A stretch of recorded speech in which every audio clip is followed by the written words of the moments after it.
নমস্কার, স্বাদের কিচেনে আপনাদের সবাইকে স্বাগত। আজকে রান্না করব ডাক পাখি।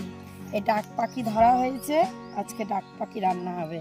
ডাক পাখিটা কাটা হচ্ছে।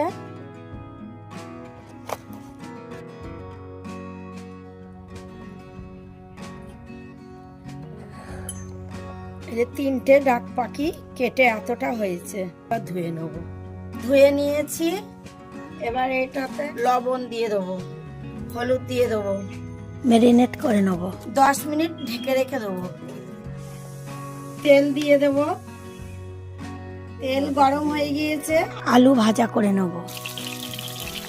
অল্প একটু লবণ দিয়ে দেবো, হলুদ দিয়ে দেবো অল্প একটু। এটা ভাজা করে নেবো ভালো করে। ভাজা হয়ে গিয়েছে, এবার তুলে নেব।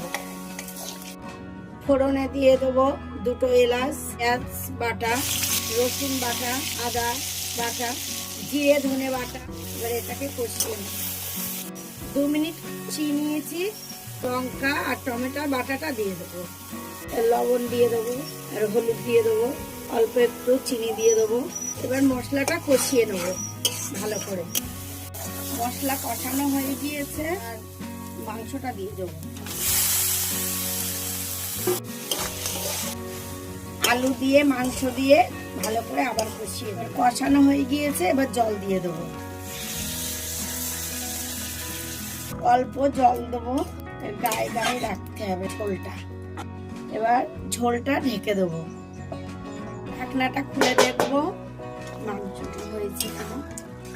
আলু সিদ্ধ হয়ে গিয়েছে, ঝোলটাও ঘন হয়ে গিয়েছে।